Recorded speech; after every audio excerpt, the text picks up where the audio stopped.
Ray Brown's Talkin' Birds.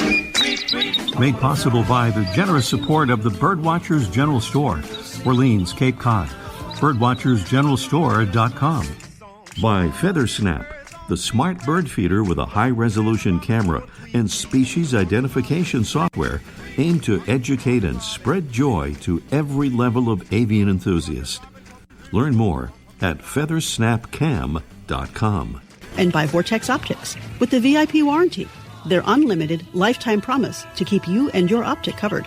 Learn more at vortexoptics.com. Good morning, afternoon, or evening. Welcome to our show number 1013. November is National Native American Heritage Month, commemorating the history, heritage, and culture of Native Americans and Alaskan Natives.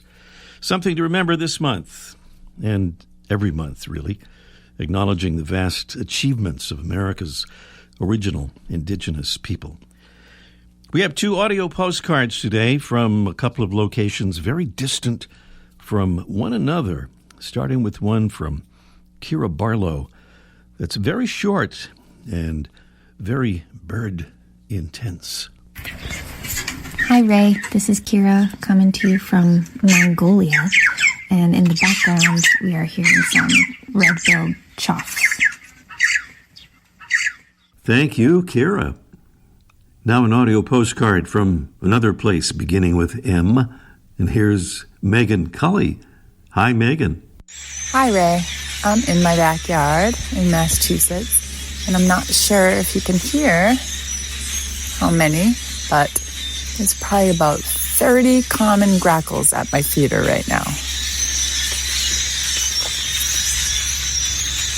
And all in the trees around the feeder. I've never seen anything like this. I left for a couple hours, I came back, and they're all here. Well, anyway, have a good one. All right, thank you, Megan. Audio postcards there from Massachusetts and Mongolia, underscoring the fact that we love to get audio postcards from all over, and that we do, and love to get one from you wherever you are, including your backyard. To make an audio postcard, just record a description on your smartphone or digital device of birds that you're seeing or hearing, and then email the file to ray@talkinbirds.com. That's ray@talkinbirds.com. Cindy sent a note about our audio postcard last week when our Freya McGregor was at Orono Bog in Maine. Cindy wanted to know the spelling of that place. It's Orono. Conservation note, the final negotiations for the UN Global Plastics Treaty will take place in Busan, South Korea, November 25th to December 1st.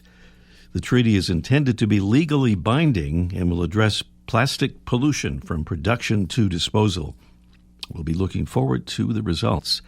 Meanwhile, as for what we can all do to fight plastic pollution right at home, here's a note from our friends at Beyond Plastics.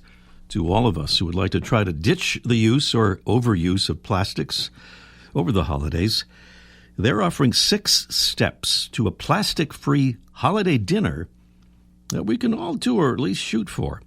And I'll give the website address that really gives the details on these ideas, but here's the list of things that we can cut down or do to cut down on plastic over the holiday season.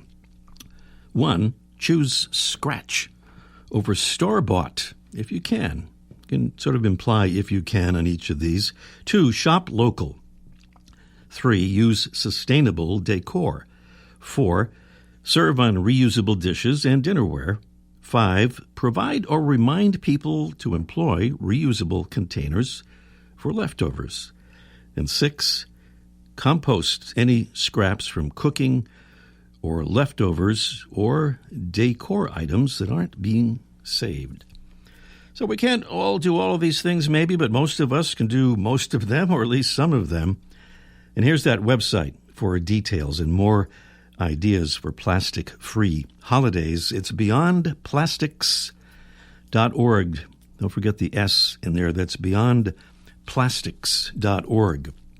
If you go there, you'll find those tips right there at the home page and a lot of other really cool stuff at that website address.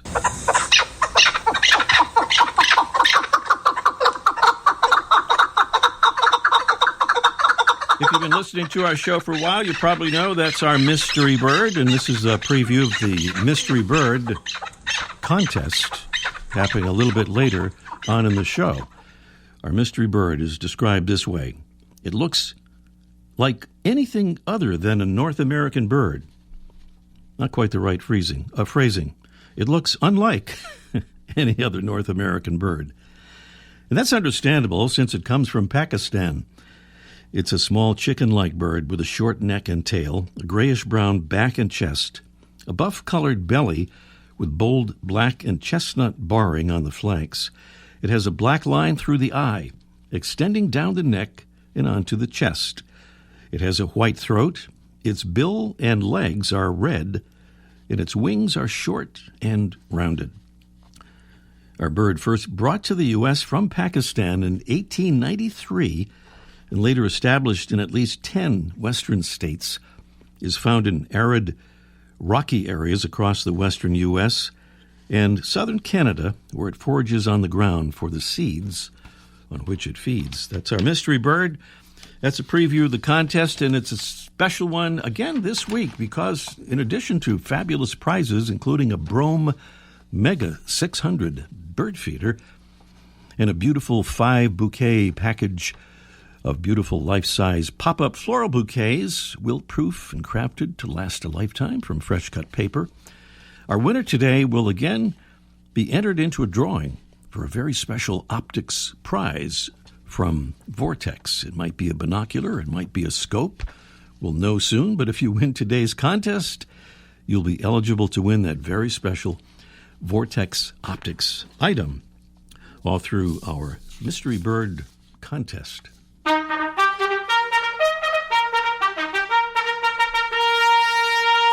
Here's a salute to another member of the royalty of the Talkin' Birds family, and that, of course, is our ambassadors who are making our show grow and thrive and get the word out about birds and conservation. And we'd like to say thank you to William Mativier from Plimpton, Massachusetts. And William says, Ray, I'm the one who suggested that you use bird calls when contestants get the right answer on the Mystery Bird contest. And way back around show number 250 is when William did that. Thank you, William.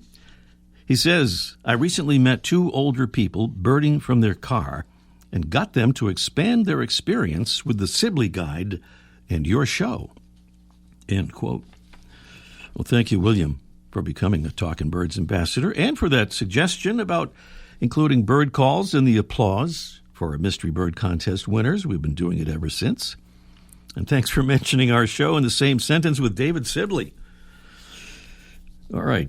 Here's a brief comment now from another Talkin' Birds ambassador about why becoming one made sense to him. I'm for the birds. My name is Tom Harrington, and I'm calling from Storrs, Connecticut. I like being a Talkin' Birds ambassador because I can share the world of birds with other people that I meet. You want to become an ambassador because you can share what you've learned about the love of birds. You can share everything that you know about birds with other people, even if they're beginners, intermediates, or very advanced. And we would love to add you onto our list of ambassadors. Well, thank you very much, Tom. Tom joined the list of ambassadors, and as you heard, would like you to join the list as well. More than 900 strong now in our Talkin' Birds ambassadors family. And as Tom would attest, being an ambassador is very easy, and so is signing up. Here's how to do it. Sign up, that is. Just go to talkinbirds.com. No G in talkin'. That's talkinbirds.com. And right up at the top of the homepage, you'll see that tab that says Get Involved. If you just click that, the next thing you know, you'll be a Talkin' Birds ambassador. Very easy to sign up for, very easy to do, and really helps us in our goal to get the word out about birds and conservation to as many people as we can. Well, still to come today, we'll hear a wonderful story of a woman who charted her course into the world of birds at a very young age. It made her dream come true.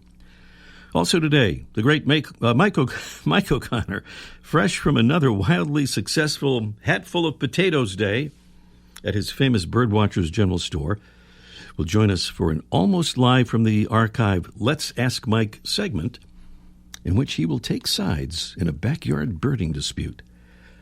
And up next, a spectacular species that covers big swaths of territory across Europe and Asia is today's Talkin' Birds featured feathered friend.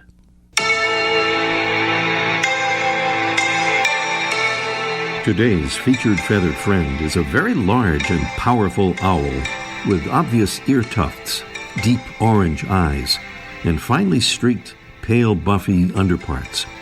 It's the Eurasian Eagle-owl, a bird with a wingspan that can exceed 6 feet and a length of up to 2.5 feet. Females are slightly larger than males. This bird is sometimes referred to as the world's largest owl, although Blackiston's fish owl is heavier on average, and the great gray owl is slightly longer. The Eurasian eagle-owl is largely nocturnal. The male's call is a deep, resonant ooh-hoo, the female's more high-pitched. Here are some of the vocal variations that are said to allow members of a population to recognize individual birds.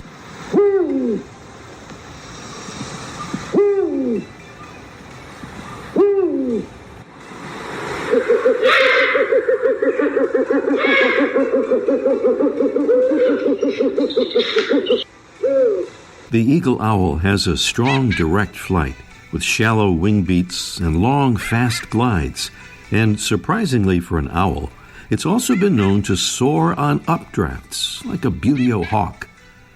It's one of the most widely distributed of all owl species, ranging from Portugal and Spain east through Russia, all the way up to the tree line of the Arctic zone, occupying many different habitats, from mountainous areas to coniferous forests and wetlands.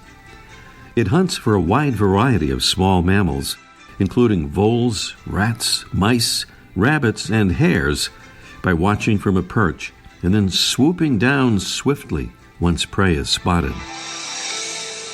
Impact by humans has led to a decreasing trend in the Eurasian eagle-owl's population, especially because of electrocution through improperly insulated high-voltage power lines. But with such a large range and large total population, it has been rated as being of least concern by the International Union for Conservation of Nature. By the way, we'll hear another reference to this bird when we speak with this morning's special guest. Today's featured feathered friend, scientific name Bubo, the Eurasian eagle-owl.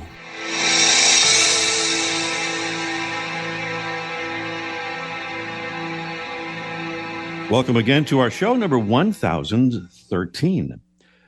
Well, for some of us, being 8 years old might have meant dreaming of becoming a movie star, or these days maybe a social media influencer, dreams that often morph into other ideas. But for Maddie Carr, her goal at that tender age was already pretty well set. She wanted to work outside and become an environmental conservation officer. She's stuck with the plan, and she's here with us today to tell us how she did it and how it led to her life with birds. Good morning, Maddie. Good morning, Ray. It's great to have you, Maddie. Thank you. Sometime after the age of 8, I guess it was, you got yourself a degree in conservation biology at the State University of New York, College of Environmental Science and Forestry. And if I have this right, around that time, you were also studying field ornithology and really got into birding, and as you put it, went off the deep end. Tell us about that deep end thing, if you would. Yeah, absolutely. So I've always been into nature and the birds, and my uncle, he took me out birding occasionally when I was a kid. But I noticed our school offered a course in field ornithology, and, I thought it would be awesome, just constantly in the field looking for birds.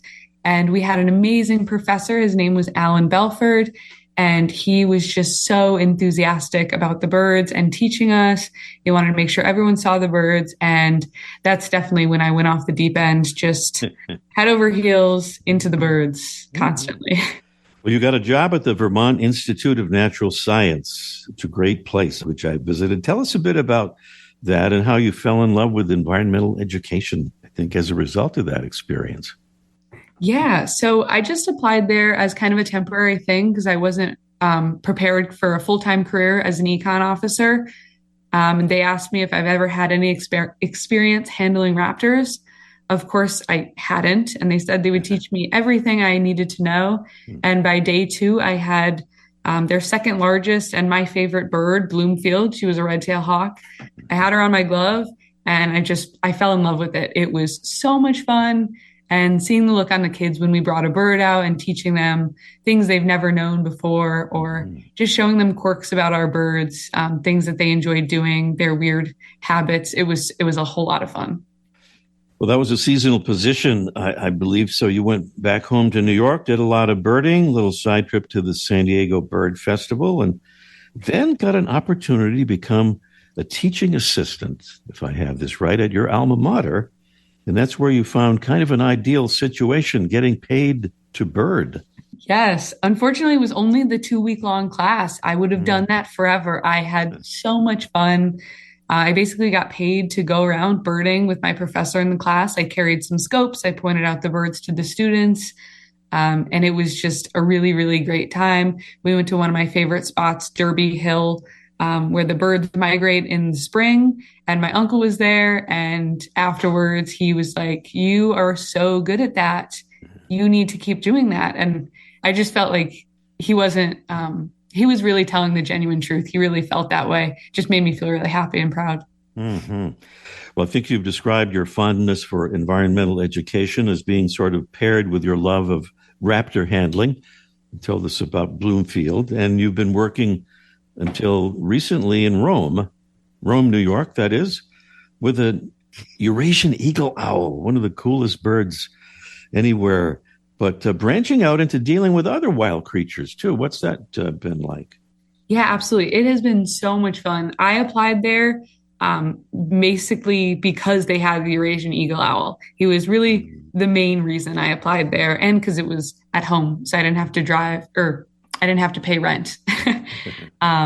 But it has been so much fun learning about all of these other species. I would give presentations about porcupines and otters. We have wolves there, and of course, all the fun farm animals too. So it's been a really fun learning experience for me, doing all these things and working on the farm. I think I took up every single opportunity that my boss presented me with, like, "Hey, do you want to come learn how to do this and this?" And I was just constantly saying yes. So I learned how to do a lot of fun things, work with a lot of cool animals. It's been fun. You've set your sights now on another cool job in Alaska, right? Yes. I've always wanted to go to Alaska. Who hasn't wanted to visit Alaska? My dad spent 6 months out there, or 6 weeks living out there. And I know I want more than just a little week vacation. I don't want to live there forever. It's a little dark in the winter time, but I think their seasonal position for the summertime at their Raptor Center would just be so much fun. So fingers crossed I get that. If not, I'm definitely going to go and visit them because it looks awesome. Well, before we go, I want to go back to the beginning when your 8-year-old self had a plan.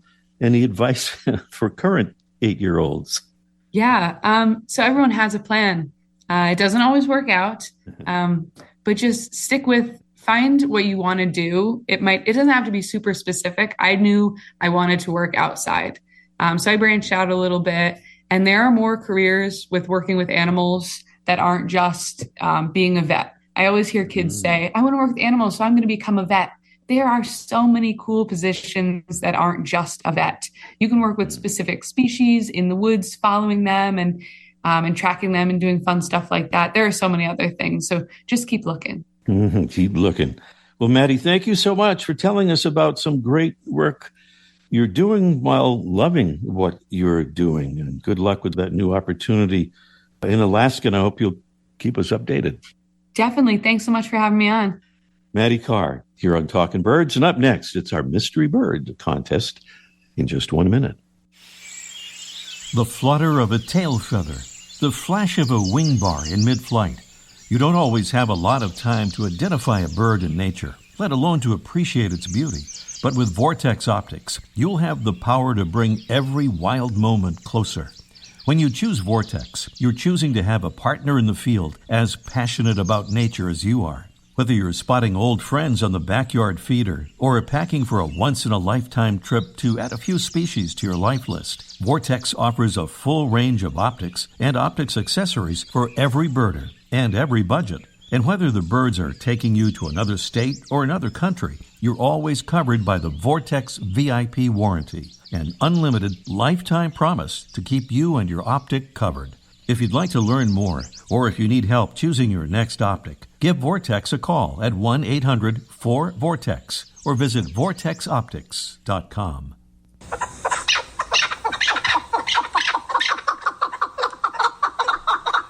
There's our mystery bird again.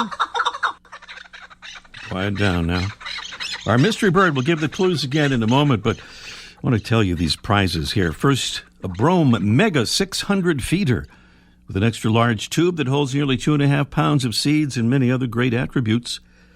From fresh cut paper, a certificate for 5 of their beautiful pop-up floral bouquets, wilt-proof and crafted to last a lifetime. And today's winner will be entered into a drawing for a very special optics prize for Vortex, which we'll announce in a couple of weeks. If you win today's contest, you'll be eligible to win that special Vortex item. 781-837-4900 is the number, and I believe that we have Lisa from Alexandria, Virginia, on the line there. Good morning, Lisa.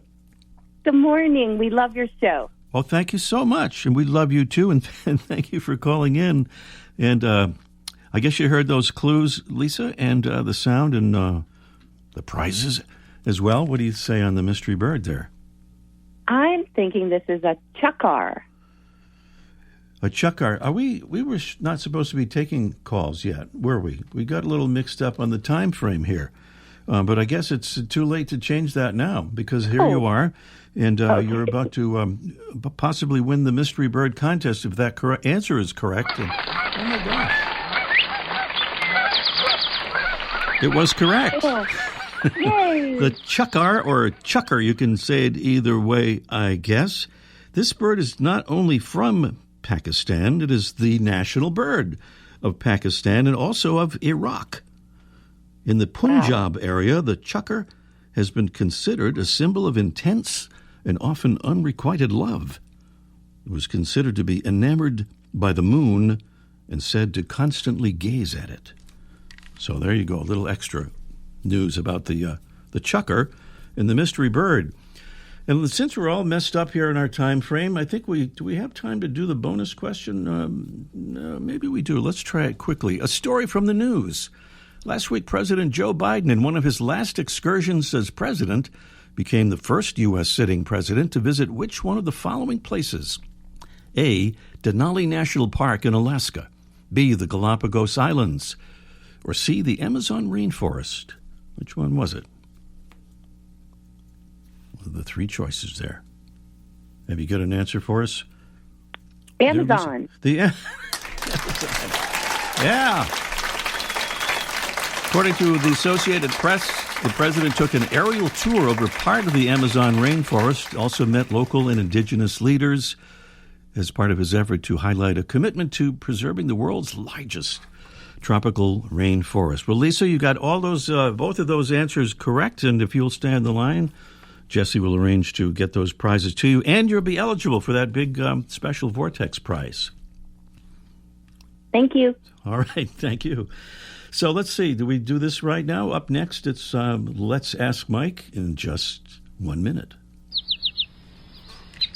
Ready to take your backyard bird watching to the next level? FeatherSnap makes Wi-Fi-enabled smart bird feeders that blend the best of technology and nature. Get a high-def glimpse of your feathered friends with a top-of-the-line camera so every visitor can be seen with clarity and detail. A unique dual feeder bin helps attract more species, and built-in solar panels keep your camera's battery going strong. FeatherSnap's mobile app creates a truly immersive experience, allowing you to collect and organize your favorite pics and videos and earn badges along the way. FeatherSnap is a convenient and fun way to capture powerful images of your local birds and help get your friends and family excited about bird watching. Best of all, FeatherSnap offers expert-trained AI identification of more than 275 North American species, thanks to their in-house ornithologist. Check them out today at feathersnapcam.com. feathersnapcam.com.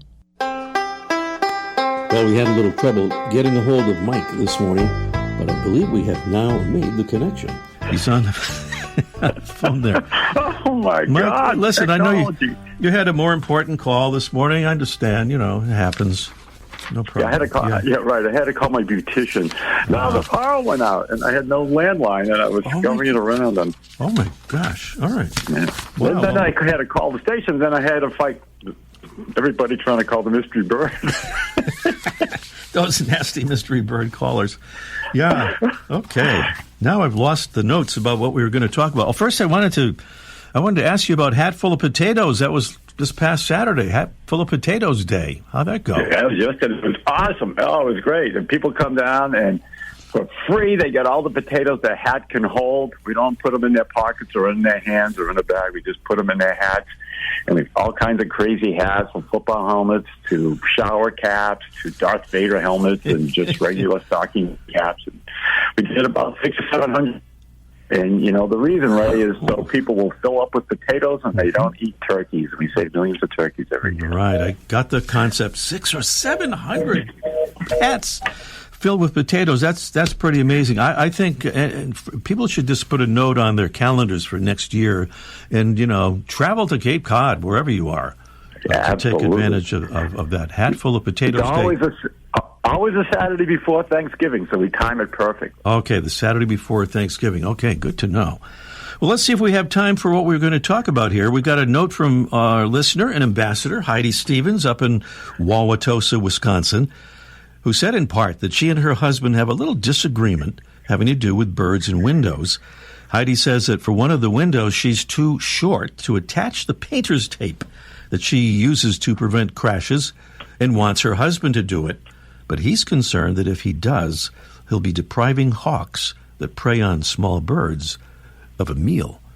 And by the way, I have to mention, because I mentioned this to you off the air, that we had a Cooper's hawk right out in our Talking Birds garden this morning.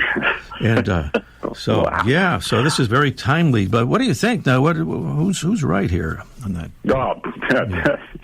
Heidi, you're 100% right in this. Well, I don't know what your husband's thinking. Windows are a huge problem for birds. Crazy problem. Up there with cats and climate and is windows. I mean, if you lose one bird at your house, which most people seem to do, a year, multiply that by every building there is in the country. Yeah. That's a lot of birds we lose. We have to protect the birds from window strikes. Now, the idea of your husband saying, well, the hawks need a meal too, then, well, that's fine. There's nothing wrong with hawks. But we have to make our feeders safe. We have to make our yard safe for birds. We invite them there. We do this for our hobby and our entertainment. We have to make everything safe. So the bird baths have to be clean. The feeders have to be clean. We have to prevent pesticides from being in our yards. And when we put out a feeder or a bird bath, it has to be in a location where birds are protected from hawks, because we're inviting them in there. And he might say, well, they ate a dove. Sure, but, I mean, you could also say, well, they ate the mother cardinal out of the family, or they ate the red-headed woodpecker, or the rare migrant that's passing through. Everything we invite in our yards has to be protected. I had a couple of feeders where the hawks were chowing on them. I moved them. You're right, Heidi. Put it in the book. Meanwhile, I got to go pay my electric bill. Mike, thank you, and we'll talk to you next week. Happy Thanksgiving, everybody. And we are out of time. Thanks, and see you next week. Ray Brown's Talking Birds. Made possible by the generous support of the Birdwatchers General Store, Orleans, Cape Cod. Birdwatchersgeneralstore.com. By FeatherSnap, the smart bird feeder with a high-resolution camera and species identification software aimed to educate and spread joy to every level of avian enthusiast. Learn more at feathersnapcam.com. And by Vortex Optics with the VIP warranty, their unlimited lifetime promise to keep you and your optic covered. Learn more at vortexoptics.com.